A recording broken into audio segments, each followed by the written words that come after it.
Era uma época similar à nossa, com grandes estados impessoais e indivíduos que se sentiam perdidos.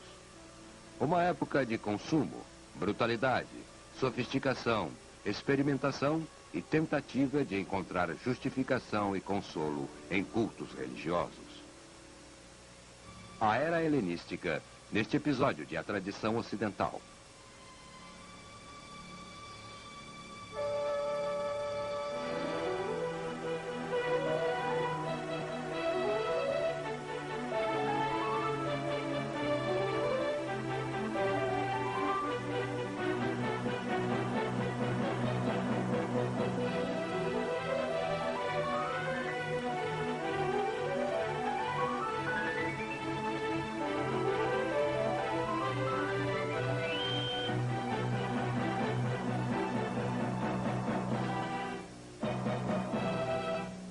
E agora o professor da Universidade da Califórnia, Eugene Weber, em sua jornada através da história da civilização ocidental. Nosso último episódio terminou com o declínio das cidades gregas independentes, as polis, e o declínio de seus livres pensadores clássicos, nos 3 séculos antes de Cristo. Mas agora não ocorria, como seria previsível, uma era de declínio. Ao contrário, assim que a influência das polis foi reduzida, um novo espírito de abertura surgia na era helenística, um espírito de experimentação e diversidade. O mais notável elemento disso estava na arte. Os artistas do período clássico impuseram padrões que iam muito além das mudanças e decaimento que fazem parte da vida. Mas os artistas da era helenística tentaram aplicar as qualidades humanas que sofrem mudanças e a variedade da vida.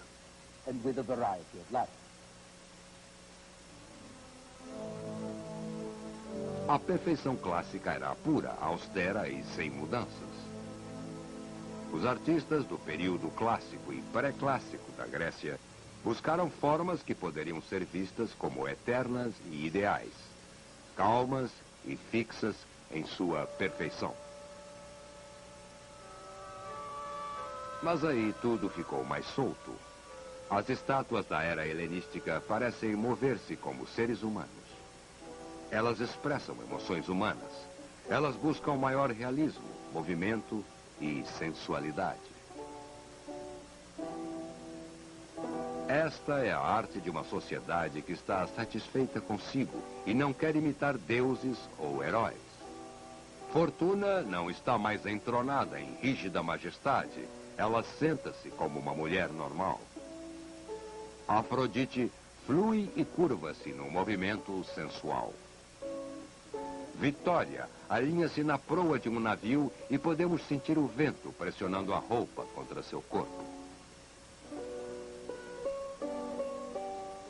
E então, toda virtuosidade técnica torna-se exagerada em estátuas como esta de Laocoon e seus filhos, presos ao que parece ser um enorme espaguete, mas na verdade é a cobra que a deusa Atena enviou para matá-los.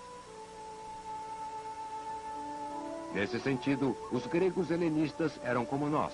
Admiravam a moderação, mas às vezes chegavam a extremos.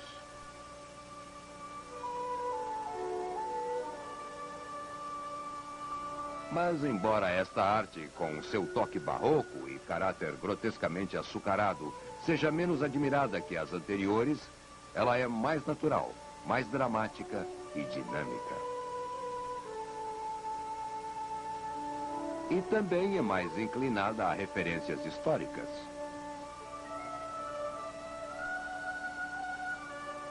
Esta é a primeira era de museus, coleções, bibliotecas públicas e privadas e arqueologia.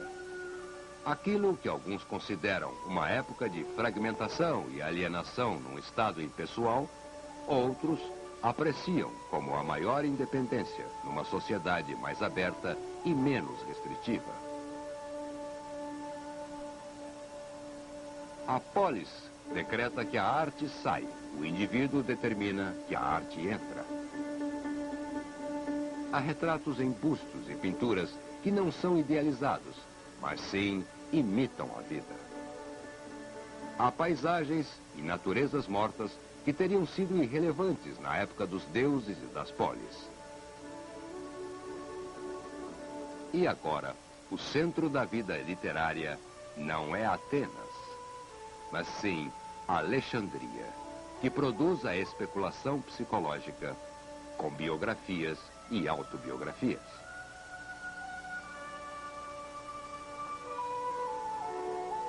Neste cenário teatral, os amantes não lutam contra os deuses, mas sim contra seus pais e rivais. As referências não são para valores mais elevados, e sim a testamentos, dotes, cartas roubadas, como no entretenimento moderno. O público também deseja finais felizes, e não apenas a sombria inevitabilidade das desventuras na tragédia grega clássica. Há um mercado mais amplo para a arte agora, e maior variedade no gosto popular. É menos grandioso, menos nobre do que aquele do V ou VI século antes de Cristo. Ele espelha uma sociedade mais vulgar, insegura, tensa, excitada, mas com mais vida como a nossa. Outro aspecto familiar do mundo helenístico é que a experiência social do indivíduo passa de uma escala humana acessível, em que era possível afetar o ambiente, se desejado, para uma sociedade fragmentada e despersonalizada. Se você queria ter uma boa vida, não poderia mais seguir Platão, que disse: façamos uma boa sociedade. A boa sociedade faz bons homens, e bons homens têm boas vidas. E se você queria ter influência no mundo, não poderia mais ficar apenas em sua polis, porque as cidades tinham uma importância cada vez menor. Você deveria servir um dos grandes reis que governavam a Macedônia, Egito ou Síria. Estes reis governavam tantos povos diferentes que foram praticamente forçados a assumir a tradição oriental do Rei Deus, pois somente isso poderia unir tantos diferentes territórios, tribos e cidades. Mesmo os reis menores tinham pretensões que seguiam o conceito divino de Alexandre. Mas tais pretensões eram totalmente opostas aos valores gregos, e um lado tinha que ceder. E se não fossem os reis, seriam os gregos.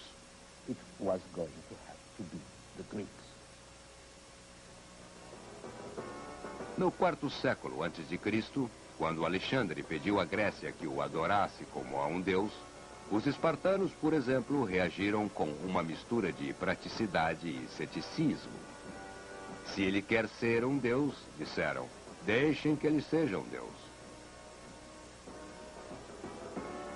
É fácil ver aonde isso levou, analisando Antíoco I, um rei helenista do primeiro século antes de Cristo. Quando ele construiu sua tumba em Nemrodag, que hoje fica na Turquia, Antíoco cortou o topo de uma montanha de 2.500 metros de altura, substituindo-o por seu túmulo, um edifício com mais de 100 metros de altura, com colossais estátuas de deuses gregos e persas, e bem ao centro fincou seu trono, um deus entre deuses. Hubris, em tal escala, era uma quebra radical da tradição grega de moderação. Também ofendia as ideias gregas de dignidade do homem livre, sujeito apenas às leis da polis. Mas os dias das cidades autônomas haviam chegado ao fim. Agora o poder estava com os reis.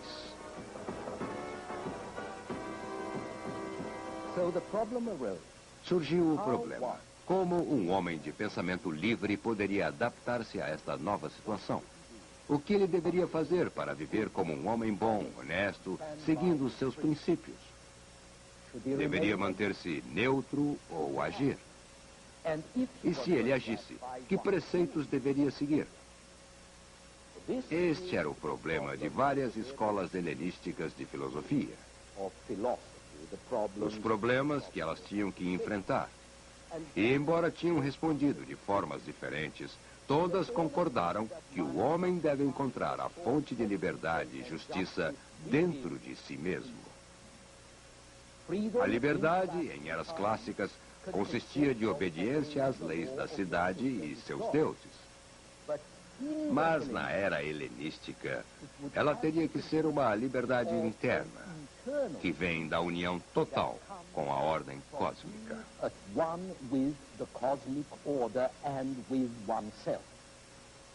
O homem sábio é livre, mesmo que seja um escravo, se souber restabelecer e reter sua liberdade eterna.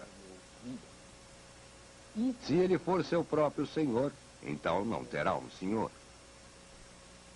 Nenhum humano pode intimidá-lo. Paixões, receios, ambições e desejos não podem abalar sua equanimidade. Ele não sente as pedras e flechas do mau fortúnio. Na verdade, ele aprende a não preocupar-se com a sorte, o destino ou com a fortuna, porque ele é mais autônomo do que uma polis poderia ser. Os cínicos, cujo mais famoso representante era o filósofo Diógenes, tinham uma das muitas receitas para atingir tal autonomia e desligamento. Essencialmente, os cínicos acreditavam em ser pobre, rude e não convencional, cair fora da sociedade, evitar a família e qualquer tipo de propriedade e mendigar para sobreviver. O próprio Diógenes vivia num barril ou em qualquer abrigo que pudesse achar nas ruas de Atenas. Esta é uma interpretação do século XVI sobre uma famosa história de Diógenes em que Alexandre pergunta se pode fazer algo pelo velho. E Diógenes pede que ele saia da frente da luz. Esta é uma forma de evitar o destino, desistir de tudo e ser rude com os outros. Outra forma é evitar as pessoas e o mundo, exceto por algumas boas almas e as coisas essenciais necessárias a uma vida civilizada. Evite a dor, a preocupação e as ansiedades que acompanham os interesses mundanos. Procure apenas o prazer. A palavra hedonismo é derivada da palavra grega para prazer, mas não os prazeres vulgares da carne, e sim a satisfação que vem com a paz de espírito. Esta era a doutrina do filósofo Epícoro, que viveu de 341 a 270 a.C. Como sua doutrina recomendava o abandono do mundo, nunca teve grande influência política ou histórica. O maior rival de Epicuro foi Zeno, que viveu de 335 a 263 a.C. É significativo que, enquanto Epicuro ensinava sua doutrina num jardim particular, Zeno lecionava num espaço público, uma estora como esta. E o estoicismo, o nome da filosofia de Zeno, refere-se mais a temas públicos que o epicurismo, porque ensina que a liberdade interna vem da harmonia com a ordem universal. Entenda a ordem cósmica, diz Zeno. Compreenda o desejo soberano do universo. Então, submeta-se a ele e você será livre.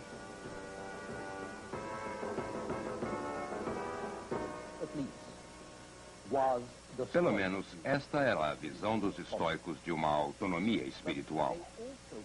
Mas eles também acreditavam que você não poderia simplesmente ignorar o mundo ao seu redor por ser um reflexo, embora pálido, da ordem cósmica. E o homem sábio estabelece uma relação entre os dois. É dever do homem sábio restaurar e aprimorar a ordem no mundo que o cerca.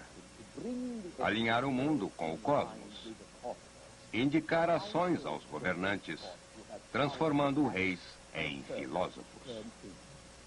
Assim, onde os cínicos eram anarquistas e os epicuristas eram contempladores passivos, Os estoicos eram ativistas políticos conservadores que, como os puritanos fariam séculos depois, assumiam mal-humorados as dores do mundo.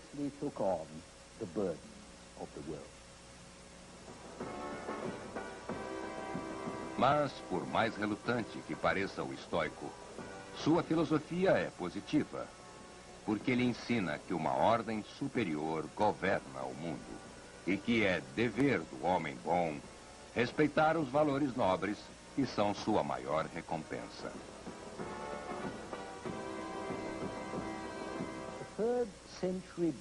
O biógrafo do século III de filósofos gregos, Diógenes Laércio, relacionou os princípios da filosofia estoica.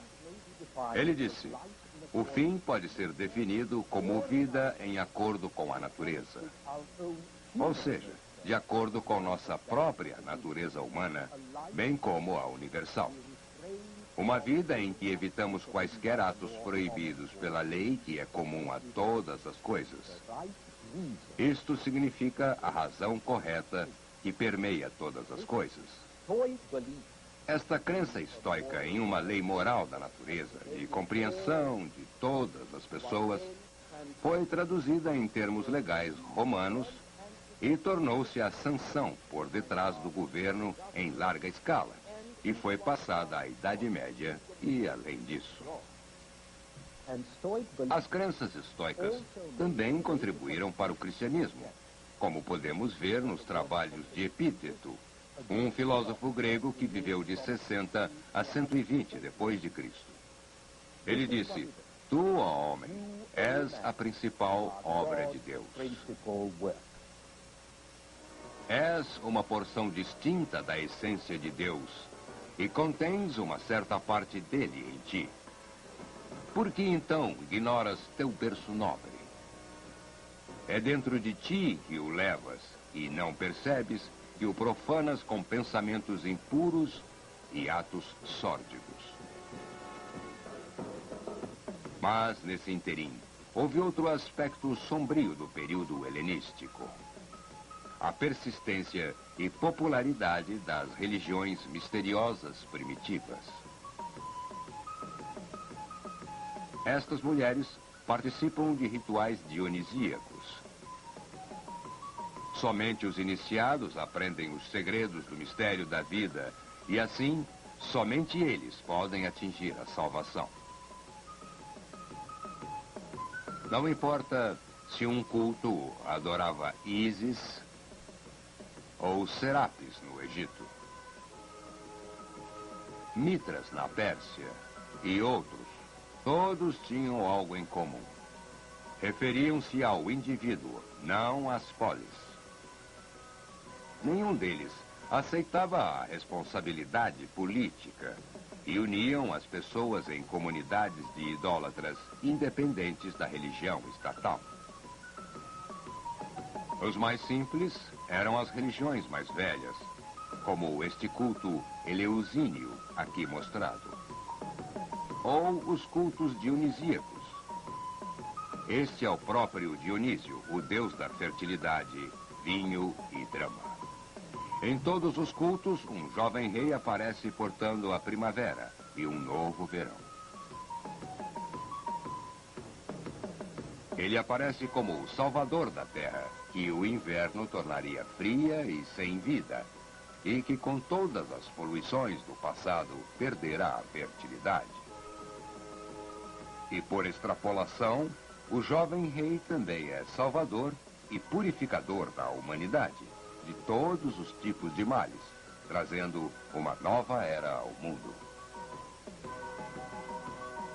E a senhora, a velha terra ou deusa da fertilidade, a mãe, irmã ou esposa do Salvador, que muitas vezes é virgem e mãe ao mesmo tempo, e que aparece em todo o Mediterrâneo sob uma série de formas e nomes.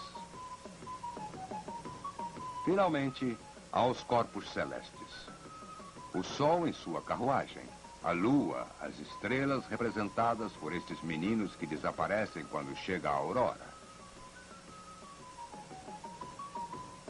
No decorrer dos séculos, esta idolatria gradualmente ganhou uma definição, até chegar à adoração do Sol na Pérsia. Eventualmente, ela trouxe o culto a Mitras, o Sol imbatível, visto aqui matando um touro para garantir o ciclo das estações. Mitras tornou-se especialmente popular em Roma no século II e acabou sendo o maior rival do cristianismo. Após o Sol, havia os planetas em suas 7 esferas ao redor da Terra. Seu movimento reflete a vontade divina. Seu poder afetava tudo, até mesmo os dias da semana. Perante estes corpos celestes, a vida e o esforço humano são ínfimos. Assim, as religiões desse final da antiguidade tornam-se mais preocupadas com planos de fuga da prisão, ou terra, de seus planetas irmãos e outras estrelas menores. Homens e mulheres são peças no jogo da sorte e da chance, sem falar nos males e demônios da Terra. Mas, se você pudesse afastar-se para fora da esfera terrestre, fora da esfera lunar e de outros corpos do universo, então poderia chegar à esfera do Deus definitivo, seja qual for seu nome, onde está a verdadeira vida e a liberdade. E mais do que liberdade, a união absoluta com Deus. O tipo de conhecimento que permite a você chegar a este ponto deve ser ensinado. Os homens devem ser iniciados, como nesta cerimônia no templo de Ísis. Aqui estão sacerdotes, profetas e professores. Mas, acima de tudo, você tem a figura do Redentor, um Salvador divino, que está conectado às figuras de Atis ou Adonis, na Ásia Menor. Osíris, no Egito. Dionísio, na Grécia. E aquela ideia especial dos judeus de que um Messias salvaria o povo escolhido. Este Redentor tem vários nomes, especialmente Christus, ou ungido. E, acima de tudo, ele é, num sentido muito profundo, o homem, ou o filho do homem, embora ele também seja um Deus. A lógica é assim. Já que o Deus invisível, mesmo como espírito, faz o homem à sua própria imagem, é óbvio que ele próprio é um homem. Ele é o homem real, definitivo, perfeito e eterno, de quem os outros são apenas meras cópias. Então, este Deus ideal, ou primeiro homem, é o Pai, enquanto